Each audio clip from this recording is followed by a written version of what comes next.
You've all been waiting for. This is not really the part they make the movies over, you know? The law. The application of the words of God, the 10 words. It's what we begin to look at today. It was almost 2 weeks ago that an American senator from Virginia, who was also the former governor of Virginia, who was also a former nominee for Vice President of the United States, his name is Tim Kaine, made a revealing statement about human rights and American law. When Secretary of State Marco Rubio, during a Senate committee hearing, made the statement, quote, "Our rights come from God, our Creator, not from our laws, not from our governments," unquote. Senator Kaine responded, quote, "I find that very, very troubling. I am a devout person. I was a missionary in Honduras. We've got other devout folks in this room, Christian, Jewish, Muslim, American.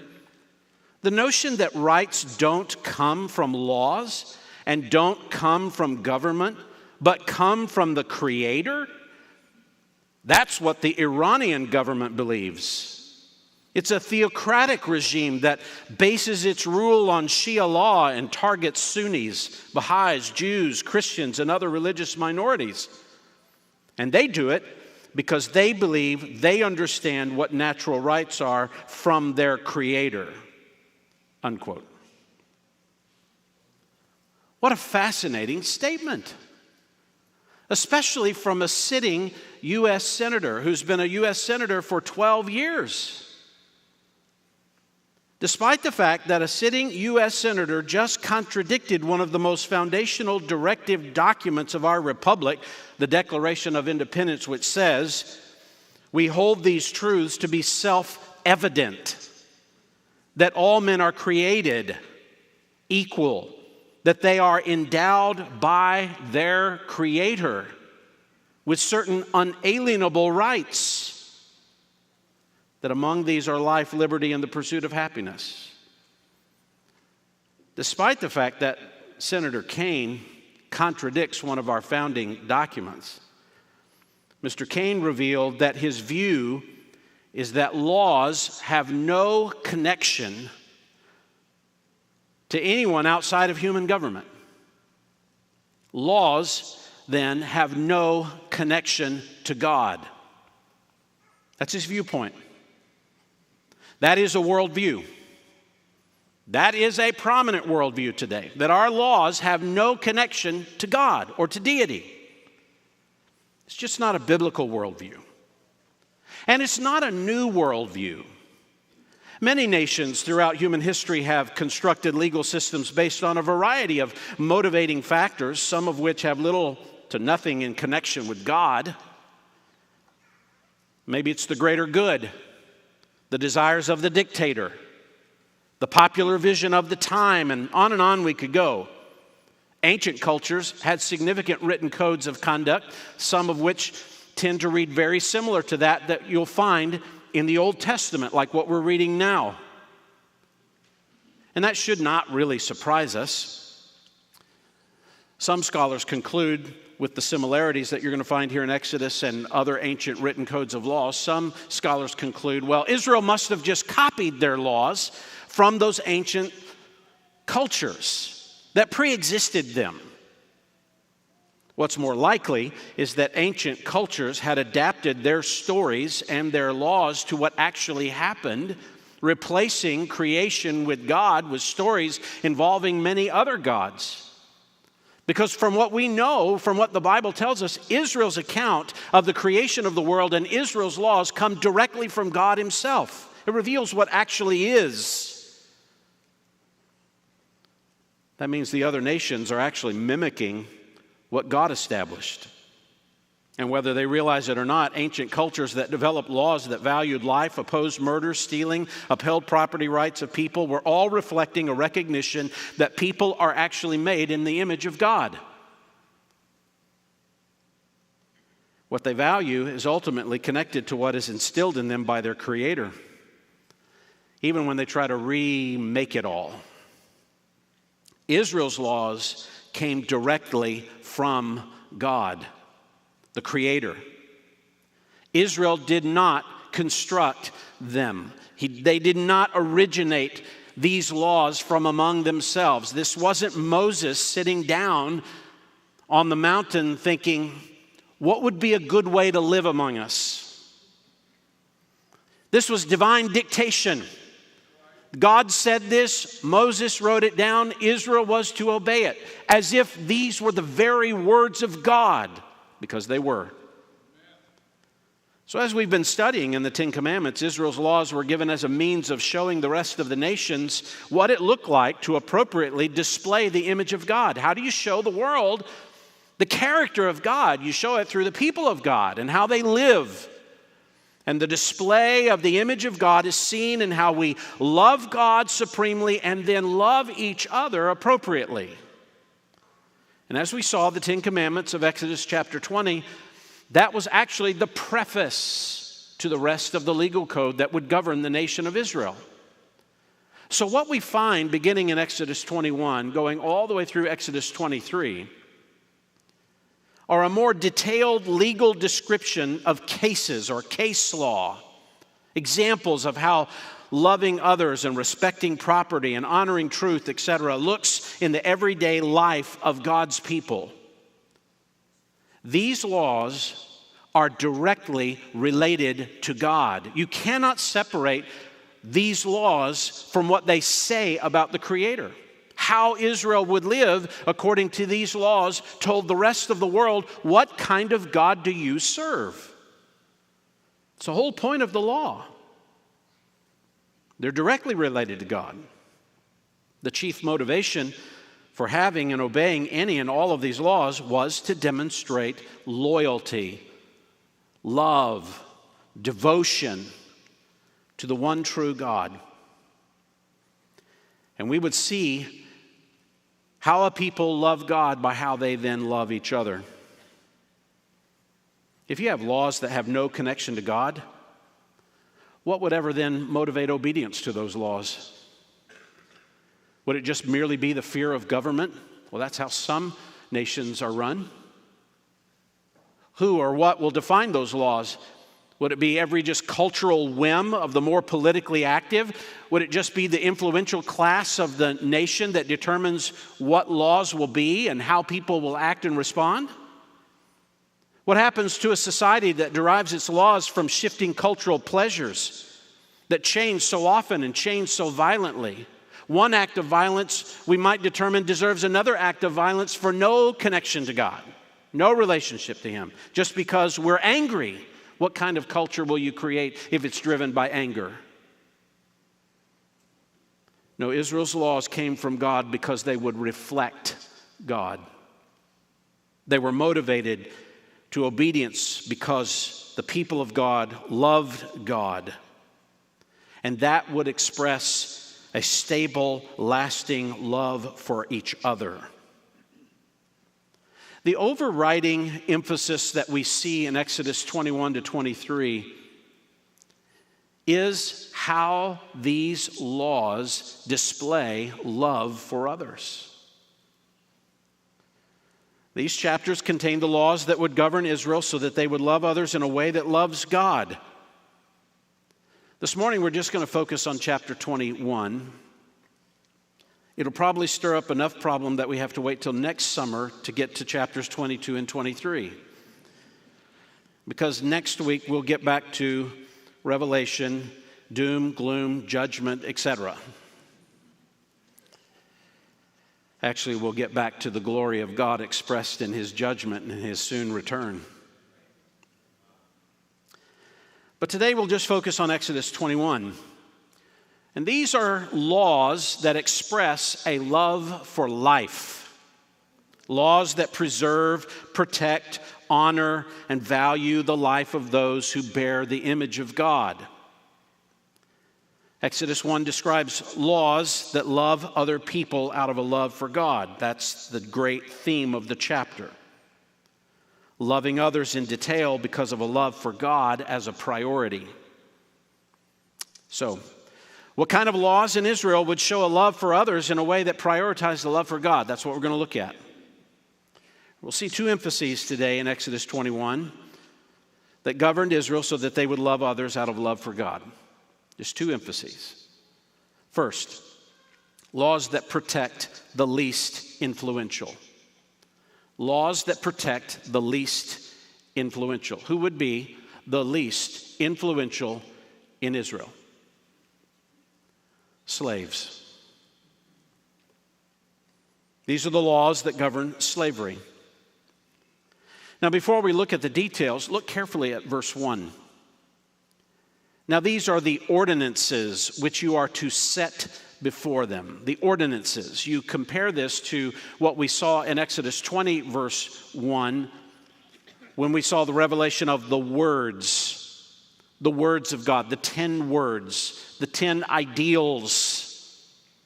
Now we get to the ordinances that reflect the application of those ideals, of those words. The word ordinance, it's found in some 406 verses in the Old Testament. It's a frequent term. In the book of Genesis, it could refer to the application of justice, or simply an act being accomplished in a just way. So when you get to the book of Exodus, this word ordinance refers to a regulation or a custom or a rule or a plan. It's a judgment or an act of justice, a decision or a rule that provides a legal standard so that you would know what is right, what is just. So how do you take the 10 words and apply them in a just way in a variety of circumstances and cases? Well, here we will see detailed for us legally mandated examples of how God's standards should be carried out in a variety of contexts. And God begins the entire discussion of the ordinances and the application of His law in applying it to slaves. These are the laws regarding slavery. So immediately when we read them, we're confronted with a difficult subject. Is the Bible, is the Old Testament actually advocating, is it condoning slavery? It seems that the Bible, at least as it appears from this point in biblical history, is certainly not calling for the abolition of slavery altogether, and it's giving instruction on how to operate within a slavery context. So, what the Bible does say about slavery, it's a valid question. I also think that it's a valid question and it's a valid issue to consider what slavery was in the ancient world in contrast to what slavery was in our own nation's history, because that's where our mind goes. Throughout ancient history, slavery was an embedded institution in almost every culture in ancient history. It was a fact and a reality of life. People were owned and used to accomplish work for another person. It is worth keeping in mind that any import of a modern understanding or a social standing of family dynamics and economic structures and employment opportunities, in the ancient world, the idea of what we have today in those structures is far removed. Far removed. For Israel, in regard to slavery, we should note that forcibly stealing people and forcing them into labor was never condoned. I mean, you saw that, you heard it read. Look at verse 16 just for a moment. Chapter 21. He who kidnaps a man, he who steals a person, whether he sells him or he is found in his possession, he shall surely be put to death. The modern idea of slavery, especially as it was defined in our own country and our own national experience of going to another place and stealing human beings and forcing them to do labor, that would have brought the death penalty in ancient Israel. It was never condoned. So that can't be the idea of slavery that's found here in this context. So What was slavery like? Well, look carefully down at verse 2 of chapter 21. If you buy a Hebrew slave, he shall serve for 6 years, but on the 7th he shall go out as a free man without payment. Here's the ordinances in regard to citizens of Israel, Hebrews, who become slaves. You say, how in the world could that be? Well, I want you to think about their context. Here's an entire nation, Israel, numbering in the millions, and they have no social security system, no health care system, no employment regulations, no welfare system whatsoever. It's also a very agrarian culture. What did Israel as a people do for a living in Egypt? They were shepherds. That's what they knew how to do, keep sheep. So what do you do when you find yourself now a new nation, now in the wilderness, perhaps going into the promised land and inhabiting a land where all you really know how to do is be shepherds? What if you find yourself with no income, no means of gaining income? Because employment, as we understand it today, did not exist in the ancient world. You didn't just go out and find a job. You didn't show up at the local agency and sign up and say, can I get some unemployment insurance until I land a job? There is no resume to fill out. You don't have anything to put on the paper. And you have really no means to make any income. So what would you do? Well, you might ask someone, you might tell someone, I'll give myself completely to you to work in your home under your constraint so that I have provision. And in that ancient world, when that happened and you come under the oversight of another family, that ruling husband, that ruling man, what could be called the master, would provide for every need that you had, and you would work for them. And you would do all that they needed so that they could have provision and you could have provision. Housing, clothes, food, work were all given in exchange for complete loyalty to the family that you gave yourself to. Slaves in the ancient world were considered part of the family unit. That's why when you see commandments regarding slaves, even in the New Testament, have you ever noticed that it's in connection with instruction regarding the family? Like in Ephesians chapter 5 and 6, wives, husbands, children, parents, slaves. Because slaves were a part of the family unit. They were provided for by the family. That was true throughout the ancient world, not just in Israel.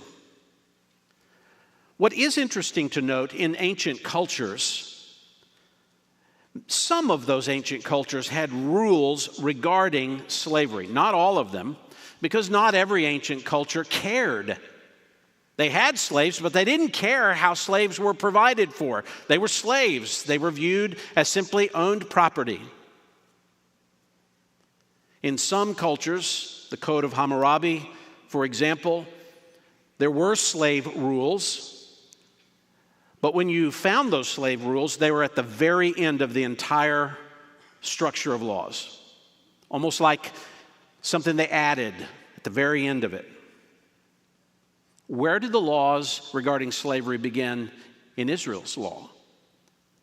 They're first. They're first. Slavery, especially slavery among Hebrew people themselves, according to what we see here, had to be limited. Do you see that? It had to be regulated in such a way that it put constraint on the one who provided for the slave, not on the slave himself. You see it in verse 2. If there's a Hebrew slave who gives himself to another, he shall serve for how many years? 6 years. But on the 7th, you let him go out as a free man without payment. So the 7th year becomes a sabbatical year, just like you had a Sabbath day. And what was that Sabbath day for in Israel? Well, we studied that. The Sabbath day comes after every 6 days. You would set aside one day in which you anticipated the coming rule of God, where everything would be just as it was on the seventh day of creation. Perfect, complete, without sin. So what about those in the culture, like slaves, who are the most uninfluential people in the culture? And they're a part of your people, citizens of Israel. And they have great need, and they bring themselves under your home. You can have them work for you for 6 years. On the seventh year, it's a sabbatical year where you're actually anticipating a season where everything is perfect. A season and a time and an era to come when everything is restored as God made it, which should give you an idea that in the coming new world, there is no slavery. People are not enslaved to each other. Provision is ample for everyone. No one has need. God provides for everyone all that they need in the new and coming world. And so if this is part of you and your people, how will you treat them? Well, you're not going to just keep them under your own system as a family and make them work for you indefinitely. No, you're going to acknowledge God in regard to them and let them go in the seventh year. This would have been so powerful in the mind of Israel. Where had they just come from? Egypt, in which they were slaves for how many years? Not 6. More than 400 years. Generations enslaved. And what did slavery look like in Egypt? Well, it wasn't something you valued. It wasn't something you looked forward to. It wasn't something that was mediated in any kind of kind and loving way. Just the opposite. And God set them free from that. God liberated the entire nation from slavery. He did not want them to be perpetually known as slave masters, holding their own people in slavery. Even if there was a time when someone had need and they enslaved themselves to another, you were limited in how you could apply that. And in the seventh year, you let them go. And, by the way, when you let them go in the seventh year, there's no payment made by the previous provider. They were then on their own. This was how you would love your neighbor, with God in mind. To liberate in the seventh year, you had to actually think about God and slavery. Now look at verse 3. If he comes alone, he shall go out alone. If he's the husband of a wife, when he becomes a slave, then his wife shall go out with him. What's the point of that statement? Well, you notice the focus is on the slave's release. Release from slavery is the subject. If he came in single, he leaves single. If married, he leaves married. The Lord is not going to overturn or break up the family in this case. This is care for the family of the slave. And it's just for all the parties. Verse 4 is where we get into trouble, isn't it? You say, well, I was waiting for you to get there, and you've just been belaboring it for the last number of minutes. All right, well, look at it. If his master gives him a wife, and she bears him, talking about the slave, the master gives the slave a wife, and she bears him sons or daughters, the wife and her children shall belong to her master, and he shall go out alone. It's still talking about the seventh year and the release of the slavery, right? You say, well, that sounds completely unfair. Where's love there? That sounds so unjust. Well, I think it expresses extraordinary care. Extraordinary care. If a man entered slavery, it was likely because his economic and social situation was one of extreme need that could not be solved by himself, to the point that he gives himself over to another person to provide complete care in return for the work. What then would the slave possess upon his release after 6 years? What do you think he owns? Nothing. He has nothing. It's not like he opened a savings account while he was working. He was setting money aside so that in that 7th year he would have enough he could live on. It's not like he had another gig lined up when this one ended. No, the slave had nothing at all. And in the 7th year, no payment is made to him, so he has no income whatsoever. No home, no job, no ability to provide for himself, and he would need to establish himself. And a male slave could do that. They at least had the opportunity. They could go out once they were released and try to make a living for himself. Well, what if he was given a wife and had children? Well, this, I think, is a statement of care, and it's required of a master for those that he gives to the slave.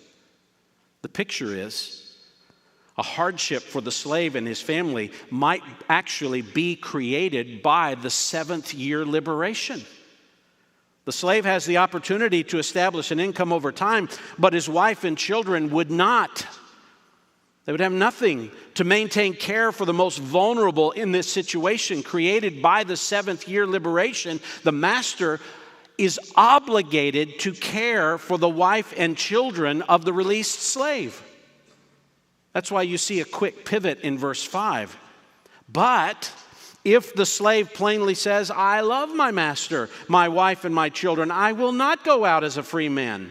Then his master shall bring him to God. Then he shall bring him to the door of the doorpost, and his master shall pierce his ear with an awl, and he'll serve him permanently. So in verse 4, you see the master has to provide care for those who cannot provide for themselves. A wife and children that the master provided.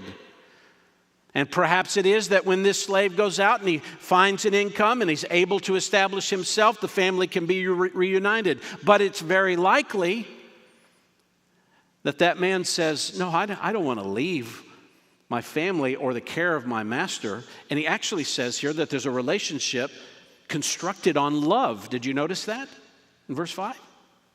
If the slave plainly says, I love my master, which gives you some kind of indication of what was going on in the care of a master for those who worked for him. Complete care.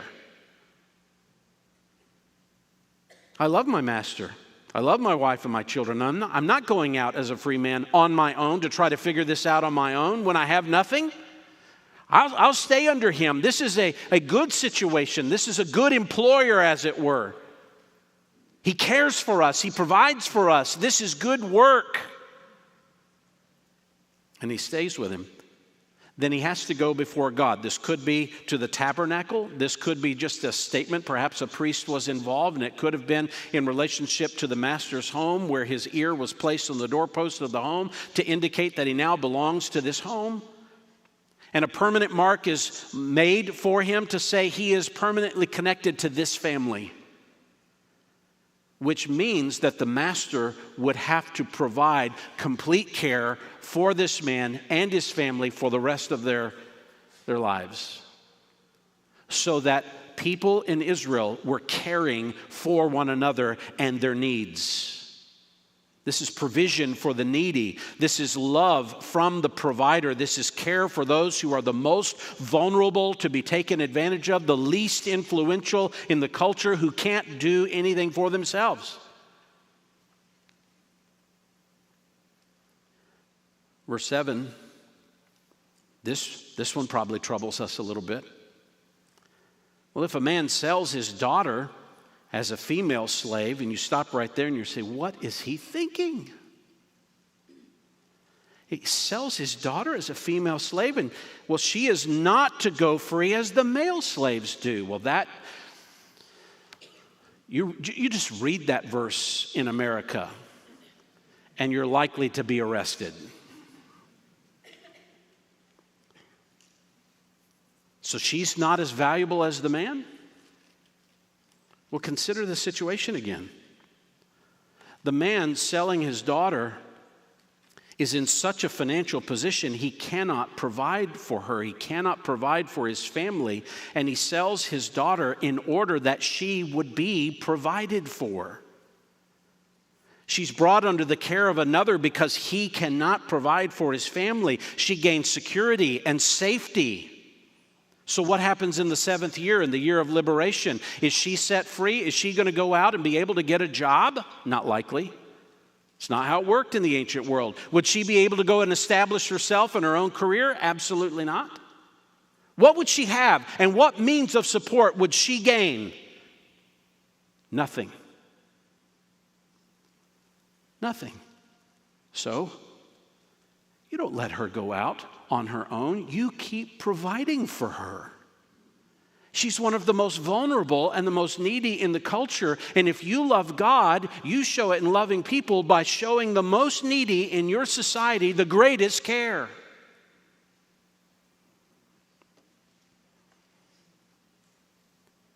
What about the difficult to stomach situation in verse 8 and 9? It just gets worse, doesn't it?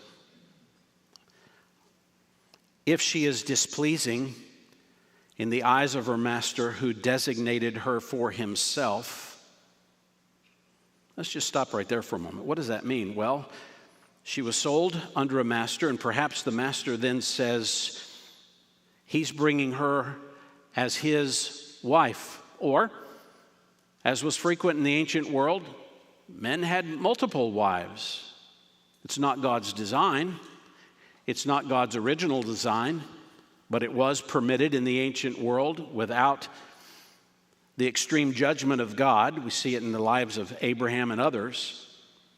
So if that's the case, that she's brought under this man's house, he brings her in as his wife, and somehow then she becomes displeasing in the eyes of her master, does he have the right to do whatever he wants with her? If one day he just wakes up and says, I don't like her anymore, can he just throw her away and do whatever he wants with this woman who is now completely vulnerable? No. He shall let her be redeemed. She'll be able to be bought and provided for and redeemed by another. He does not have the right to simply jettison her without care. In fact, notice how it's phrased in verse 8. He does not have authority. This is a limitation, not a right. It's a limitation. He does not have authority to sell her to a foreign people because of his unfairness to her. The whole idea here is if this is what this man does to this woman, this is unfair, it is unjust, it's not right, and he must care for her. He can't just throw her away. Now, you know what happened in the other nations in regard to a situation like that? There were no laws like this. There was no such care. There was no such limitation of a master. He would do whatever he wanted. Not so in Israel. Not so. He doesn't have the authority. You can't send her to another nation who would treat her far worse, because there's no reverence for God in the nation, the other nations. So there's no way that you could sell her to another nation that has no regard for God and his ways. Verse 9, if he designates her for his son, he shall deal with her according to the custom of what? Daughters. Oh, if you bring this woman into your home to provide and then you give her in marriage to your son, what does she become to you? A daughter. What is that saying? God is saying, this is what I want. You care for her like now she's one of yours. She's your daughter. This is God caring for the most vulnerable, the least influential in society. It's first, right out of the gate. You won't take advantage of anybody. Again, consider the limitations put on a master who might be tempted to unjustly treat a female slave that he had married. Verse 10, if he takes to himself another woman, he may not reduce her, that is the previous woman bought into slavery. He may not reduce her food or clothing or her conjugal rights. So if you're going to go and marry others, you can't disregard the necessary care and provision for the previous. And, verse 11, if he will not do these 3 things for her, then she shall go out for nothing without payment of money. The man gets nothing, she can go out. Again, what's happening in this entire section? Slavery in Israel among Israelites was a way to provide for those who had extreme need. Slavery could never become a situation where the one with the upper hand could take advantage of those most vulnerable, most needy, and absolutely uninfluential in society. To show the love of God, you showed love first to those most needy among you. It's echoed in Leviticus 25:43. You shall not rule over him, a slave, with severity. You are to revere your God. Think about that. You have no right to treat even a slave in a severe way because you revere God. God drives the ethic. Your view of God drives your compassion, your obligation to provide. It's very similar to what we see in the New Testament. Paul instructing slaves who are Christians and masters who are Christians. Yes, if you have the opportunity to gain your freedom, 1 Corinthians chapter 7 says you could pursue your freedom. Pursue that. That's good. That's best. In fact, that's what it's going to be in the new world. There is no slavery because there is no need. But in the world where you find that, have you noticed that the New Testament addresses those who are masters of slaves? Ephesians chapter 6, verse 7. With good will, render service as to the Lord, not to men, knowing that whatever good thing each one does, this he will receive back from the Lord, whether slave or free. In verse 9, and masters, do the same thing. Do the same thing and give up threatening, knowing that both their master and yours is in heaven, and there is no partiality with him. What? If you're a master and you're a Christian and you have slaves in that ancient world context, you have no right to threaten or to treat in a severe way, but with kindness and constant provision for them, because their master is not you. Your master is not you. You have a master in heaven, and you are obligated to him. In other words, you have to think about God in regard to your ethics. Every law had its connection to God, and what you did with others reflected on God. I'm telling you, this ethic regarding slavery was completely contrary to how the ancient world viewed it. Right out of the gate, the most needy, God says you will treat in the most honoring way and meet every need and provision. Colossians 4:1, masters, grant to your slaves justice and fairness, knowing that you too have a master in heaven. Again, you act in a just way because you are under God. You reflect him. God's laws called God's people to give careful, intentional consideration to how they viewed the least powerful, least influential, most vulnerable in society. Every Israelite was to represent God to the nations. As a nation, they showed the world we're different. God rules us. That's the mind of God. You care for the most vulnerable. That's how you love your neighbor. Those are the laws that love the most vulnerable, the least influential. Let's look at another emphasis in Israel's laws that governed how they showed love for others.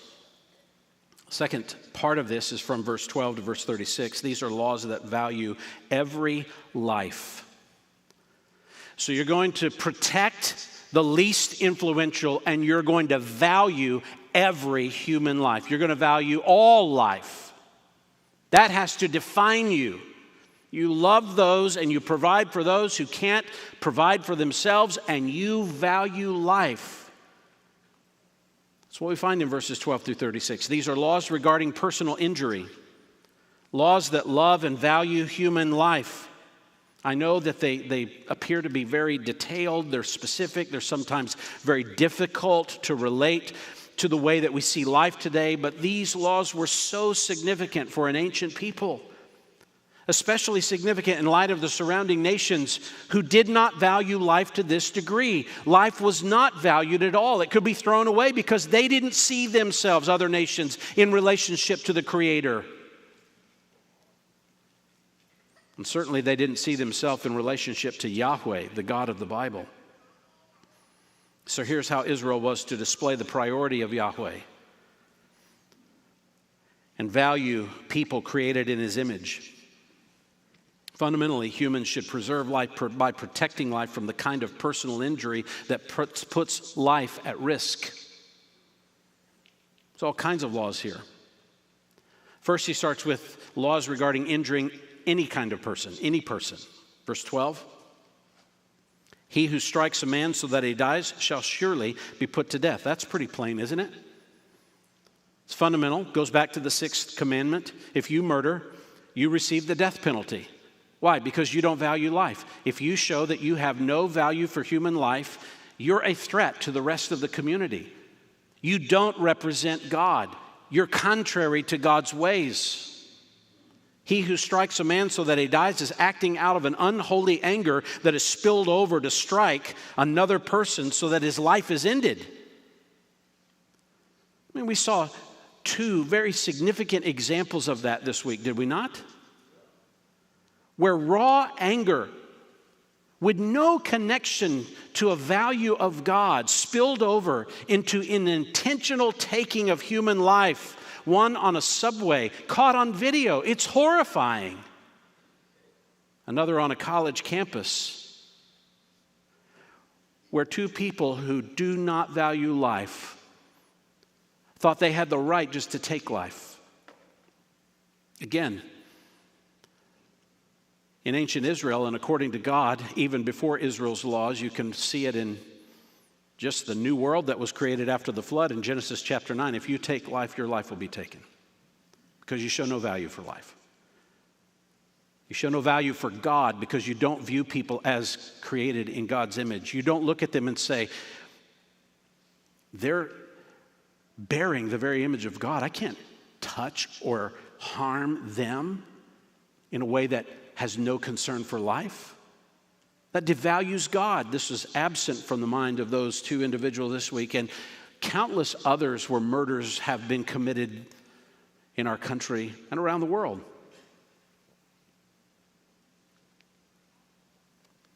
There are other provisions, especially if it's accidental. Look at verse 13. But if he did not lie in wait for him, meaning this wasn't planned. It's an altercation between 2 people angry with one another. Tempers flare.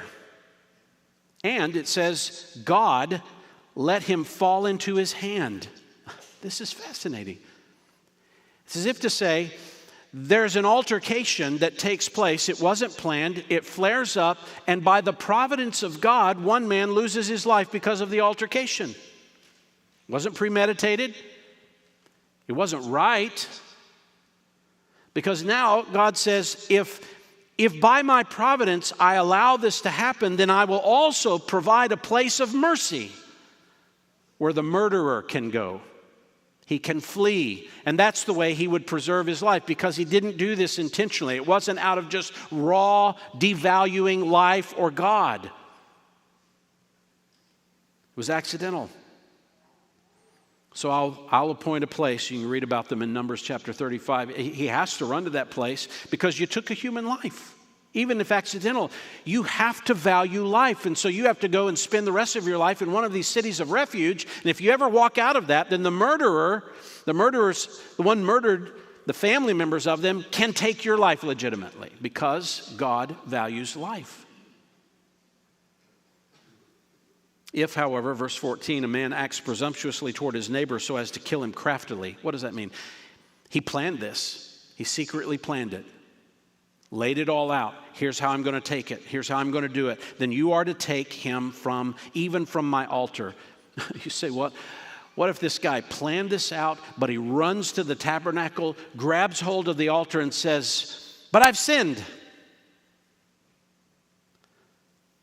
I'm appealing to God for justice and mercy. Peel him off of the altar and take his life. That's what it says. He doesn't represent me. He planned this. He intended this. He carried it out craftedly in secret and took this person's life. That shows no value of human life. It shows no value of God himself. Go take him from the altar. He's not connected to God. It's justice. It's justice. Verse 15 turns to injuring parents. Verse 15, he who strikes his father or his mother shall surely be put to death. It combines the 5th and the 6th commandments. If you have such dishonor for the very people God used to give you life, and you strike them in anger and hatred, you hate life.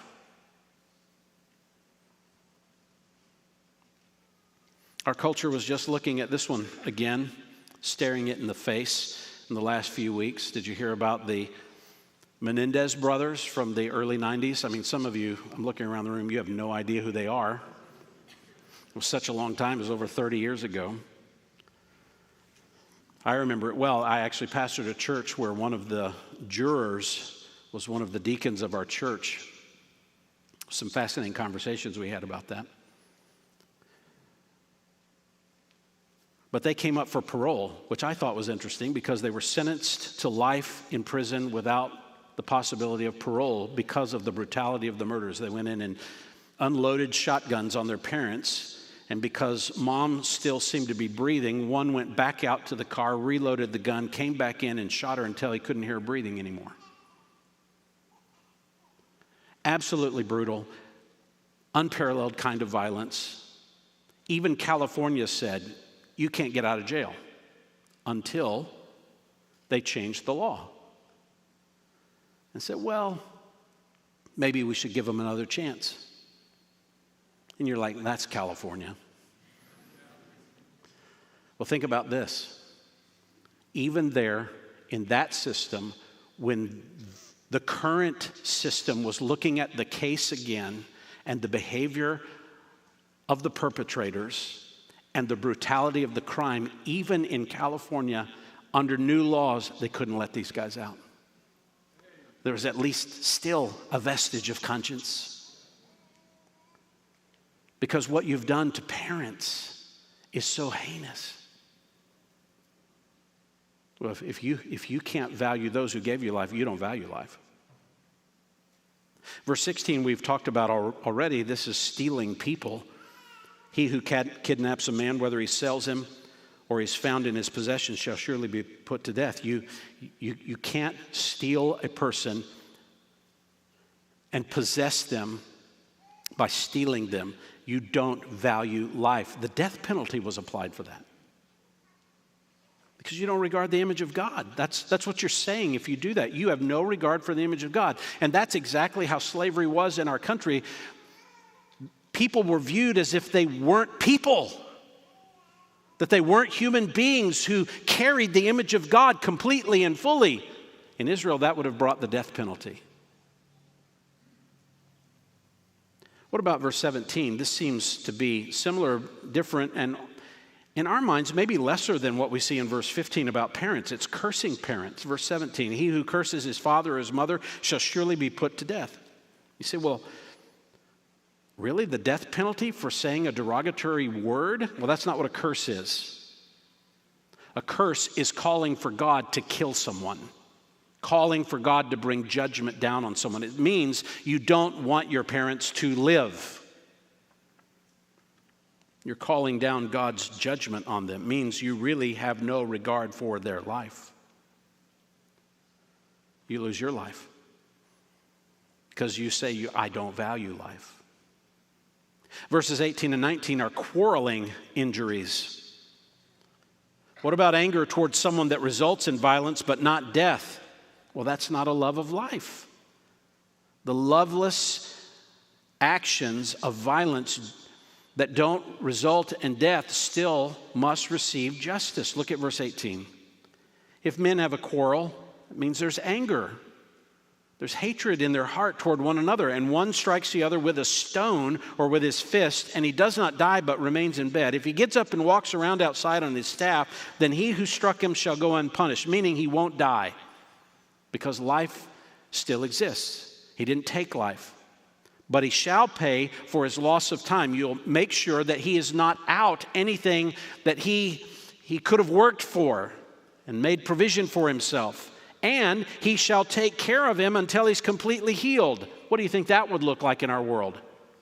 You get in a fight with someone because you hate them, and you picked up a stone, which means you're pretty mad, and you hit them to such a degree it brings them down and they're out of work for a while. Not only are you going to pay for his loss of time where he's not able to work, but you're going to care for him until you've brought healing to him.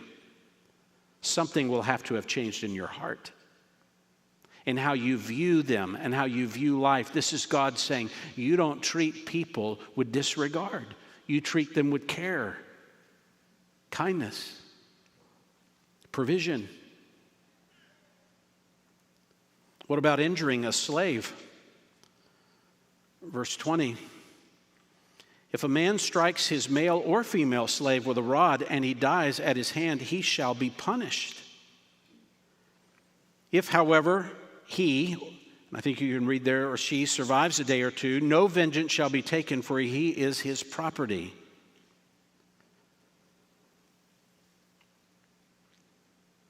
Meaning, essentially, he belongs to that person's care. Well, what is the punishment if the slave dies? Literally, the text says, he shall suffer violence. Suffer violence. What does that mean? You lose your life. If you have no regard for the life of even a slave, and you strike them to the point where they die, you suffer violence. It's a life-for-life injury. I know that phrase, for he is his property, is troubling, but it's another way to say you are still responsible to provide care. You have an obligation. You can't miss the obligation. Friends, that would have been such a radical departure from the way slaves were treated in the secular or pagan culture, where slaves could be treated with malicious intent or even killed because their life was not valued at all. I mean, you see that. You remember how Pharaoh treated the Israelite slaves with no regard for their well-being, beat them severely, increased their workload, and did not give them what they needed to do the work, and people died at his hands, and there was no consideration. Israel could not live that way because they represented God. Verses 22 to 25 are fascinating. It's the injuring of pregnant and the preborn. Verse 22, if men struggle with each other and strike a woman with child so that she gives birth prematurely, yet there is no injury, he shall surely be fined as the woman's husband may demand, and he shall pay as the judges decide. So you're going to be responsible to the husband and the courts. If two men are struggling and they strike a woman with child, and you say, why is this the scenario? If you are in an angry dispute with someone and your anger strikes out and affects the life of another, do you value their life? This should make you think before you get into that quarrel. But notice verse 23, if there's any further injury, then you shall appoint as a penalty life for life. Is that an injury to the woman or an injury to the preborn baby? We're not told, which I think is purposeful by God to say either. Think about that. How much does God value a preborn life? If you engage in a conflict, if you engage in something that takes the life of an unborn human being, you could lose your life for that because you show you have no value for life. You harm a mother and she dies, and likely then the baby dies also. You show you have no regard for life, you have no regard for God, life for life.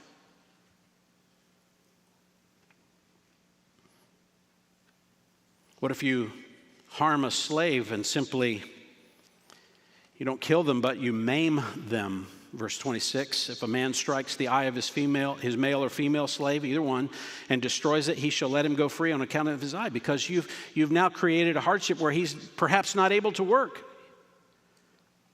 You've not valued his life. Verse 27, if he knocks out a tooth of his male or female slave, he shall let him go free on account of his tooth. In other words, you don't have the right to treat them however you want. You have an obligation to treat them as if they bear the image of God.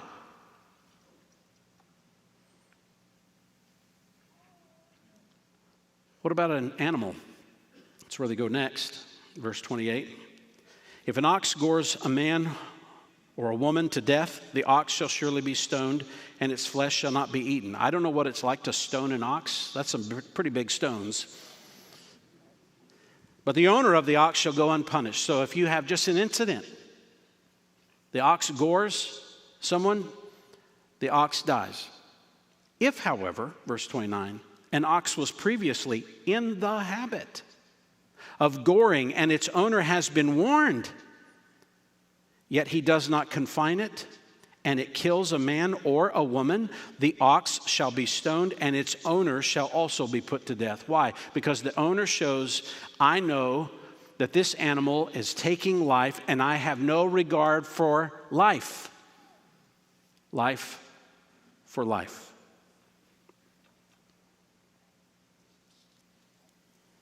The end of it.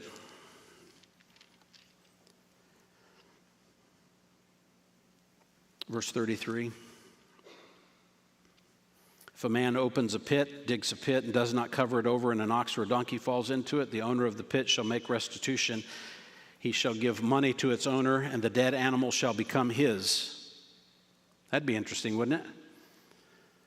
You gain a dead animal if you cause that animal to lose its life because of your actions. And if one man's ox hurts another's so it dies, then they shall sell the live ox and divide its price equally, and they'll also divide the dead ox. Or if it is known that the ox was previously in the habit of goring, yet its owner has not confined it, he shall surely pay ox for ox, and the dead animal shall become his.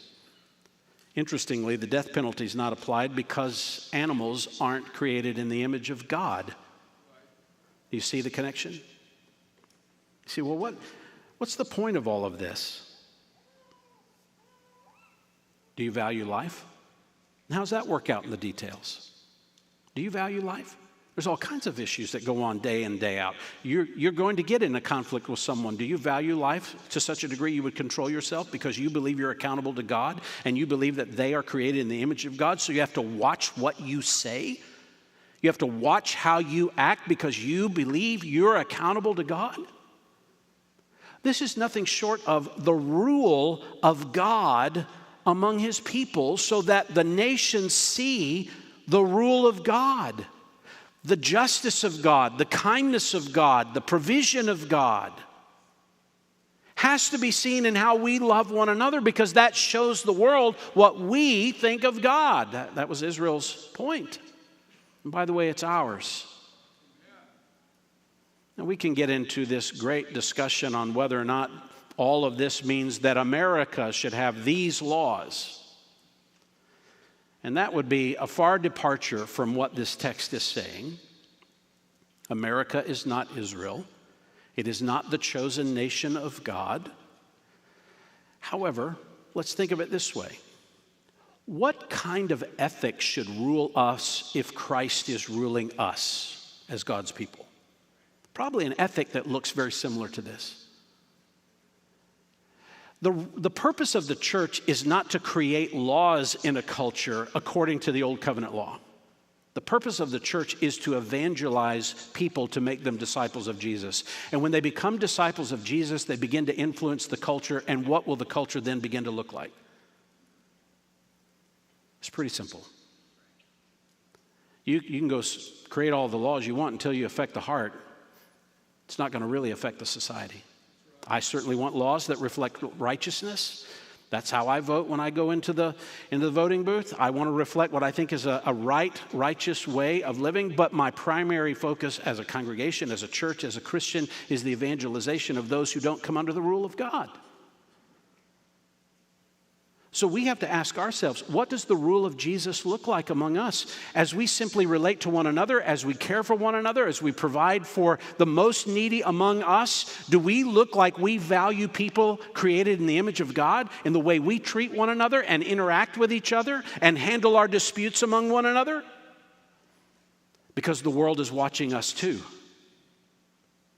The world is watching how we argue.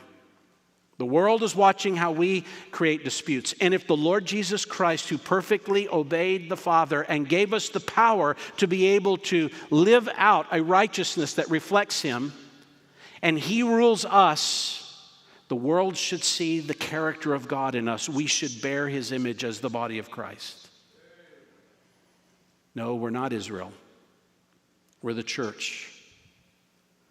We're not a nation in the sense that we're a political entity, not in the sense that America is. But we are a people, and we are called to govern ourselves under the rule of Christ. And that ethic should reflect that we see ourselves accountable to God in the way we treat people, particularly the most vulnerable, the least influential in society among us. How do we think about them, care for them, and love them? And when we think about how we interact with one another, do we actually display that we value life because God created life and it's created in His image? That shows the rule of Christ among us. Let's pray together. Father, we pray that You would now begin to expose in us where our hearts are in how we value others in reflection of whether we value You. You are the fundamental rule of life. You're the one in whom we should see all of life related. Laws should protect what You have created because of who You are. Lord, we know we live in a land, in a place, in a time where the devaluing of life seems to be on the rise.